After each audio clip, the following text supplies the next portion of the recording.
అందరికీ నమస్కారం. ఈ మధ్య కాలంలో అనేకమైనటువంటి బాధాకరమైనటువంటి వార్తలు చూసిన నేపథ్యంలో మీ అందరితో నేను మాట్లాడాలనుకున్నాను. ప్రభుత్వం ముందు కొన్ని డిమాండ్స్ పెట్టాలనుకున్నాను. ప్రధానంగా స్వర్ణకార వృత్తిలో ఉన్నటువంటి అనేక మంది ఆత్మహత్యలకు సంబంధించినటువంటి అంశాలు ఈ మధ్య పత్రికలలో, టీవీ ఛానల్లో చూసి చాలా బాధపడుతూ వచ్చాము.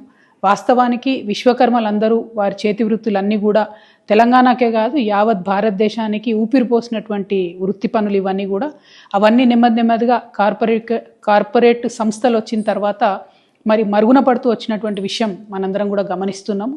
కానీ మన భారతదేశంలో బంగారానికి ఉండేటటువంటి ప్రాధాన్యత, నగలకు ఉండేటటువంటి పవిత్రత, వీటితోని స్వర్ణకార వృత్తిలోకి కేవలం స్వర్ణకారులే కాకుండా గౌడ్స్ కావచ్చు, వైశ్యాస్ కావచ్చు, అనేకమైన ఇతరులు కూడా వచ్చి చాలా చోట్ల బంగారు షాపులు పెట్టుకోవడము, నగలకు సంబంధించిన వ్యాపారాలు చేయడాన్ని మనం చూస్తూ వస్తున్నాము. అయితే పెద్ద పెద్ద సంస్థలు, మలబార్ లాంటి సంస్థలు, ఇంకోటి పెద్ద పెద్ద సంస్థలు వచ్చినటువంటి నేపథ్యంలో, రెడీమేడ్ షాపులు వచ్చినటువంటి నేపథ్యంలో స్వర్ణకారులకు వారి జీవనము నడవడమే ఇబ్బందిగా జరుగుతున్నటువంటి పరిస్థితిని కూడా మనం గమనిస్తున్నాం. అయినా ఒక మహిళగా ఒక మెట్టెలు చేయించాలన్నా, ఒక మంగళసూత్రం చేయించాలన్నా మనం ఇప్పటికి కూడా స్వర్ణకారుల దగ్గరికే పోతాం తప్పితే బంగారం షాపుకి పోయి కొనుక్కోవాలని అనుకోము.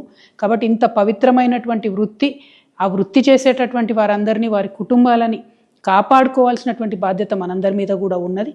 ముందుగా స్వర్ణకారుల మిత్రులందరినీ కూడా నేను కోరుతా ఉన్నాను, ఏ సమస్య కూడా జయించలేనిది కాదు. మనందరం కలిసికట్టుగా ఉండి జయిద్దాం. దానికి సంబంధించి మీరు మనసు బాధపట్టుకోకండి, ఆత్మహత్యలకు మాత్రం మీరు వెళ్ళొద్దండి. సైనైడే ఇవాళ పెరగన్నమయ్యేటటువంటి పరిస్థితి మరి స్వర్ణకారుల విషయంలో జరుగుతున్నది. చాలా బాధాకరంగా ఉన్నది. మీ అందరినీ నేను రిక్వెస్ట్ చేస్తూ ఉన్నాను. నేను ఎంపీగా ఉన్నప్పుడు మా నిజామాబాద్ జిల్లాలో ఈ యాక్ట్ 411 ఏదైతే ఉందో అది పెట్టకుండా దొంగ బంగారం కేసులో ఈ స్వర్ణకార వృత్తులు చేసేటటువంటి వాళ్ళను పోలీసులు ఇబ్బంది పెట్టకుండా నా వంతు ప్రయత్నం నేను ఆనాడు చేయడం జరిగింది. కానీ ఇవాళ ఇది రాష్ట్ర వ్యాప్తంగా చాలా పెద్ద ఎత్తున జరుగుతున్నది. ఈవెన్ ఏపీ, తెలంగాణ 2 రాష్ట్రాల్లో కూడా చాలా పెద్ద ఎత్తున ఈ సమస్య ఉన్నది. ఈ సమస్య పరిష్కారం అయ్యే విధంగా నేను ఇవాళ ఒక ఎమ్మెల్సీగా ఉన్న ఒక బాధ్యతాయుతమైనటువంటి సంస్థ జాగృతి నడుపుతున్నటువంటి వ్యక్తిగా, బీసీ ఉద్యమంలో మరి పోరాటం చేస్తున్నటువంటి ఒక వ్యక్తిగా మీ అందరికీ నేను అండగా ఈ యాక్ట్ 411 సవరించేంత వరకు కూడా పోరాటం చేస్తానని ఈ సందర్భంగా మీ అందరికీ తెలియజేస్తూ ఉన్నాను. మీరు మానసికంగా ధైర్యంగా ఉండండి.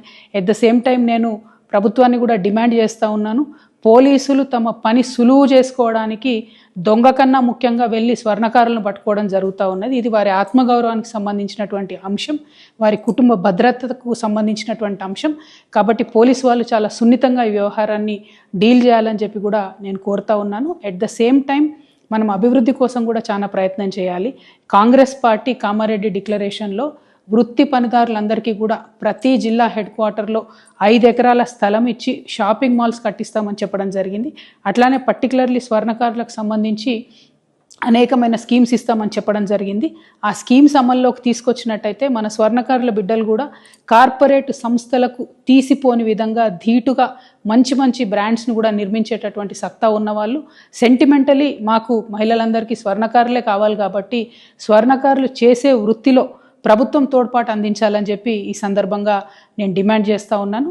ఎట్ ద సేమ్ టైం ఈ యాక్ట్ 411ని ప్రభుత్వం యొక్క తోడ్పాటుని రెండింటిని సాధించే వరకు కూడా నేను మీతో పోరాటం చేస్తానని మీ సోదరిగా మీ అందరికి కూడా మనవి చేస్తున్నాను. స్వర్ణకార మిత్రులందరికీ కూడా నేను ప్రత్యేకంగా మళ్ళీ మీ సోదరిగా మీకు దండం పెట్టి నేను చెప్తా ఉన్నాను, ఎట్టి పరిస్థితుల్లో ఆత్మహత్య అనేటటువంటిది పరిష్కారం కాదు. మీకేదన్నా చిన్న ఇబ్బంది జరిగినా కూడా ఖచ్చితంగా సోషల్ మీడియానో, నా ఫోన్ నంబరో ఏదో ఒక విధంగా మమ్మల్ని రీచ్ అవ్వండి.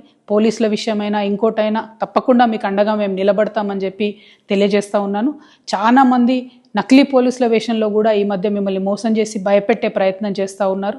అటువంటి ట్రిక్స్కి పడిపోకుండా దయచేసి ఇమీడియట్గా పోలీసులకు కంప్లైంట్ చేయండి, లేకపోతే దగ్గర ఉన్నటువంటి నాయకులను అప్రోచ్ అవ్వండి.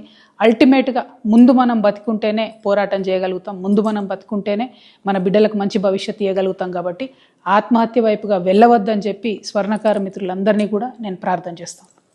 Thank you. జై తెలంగాణ.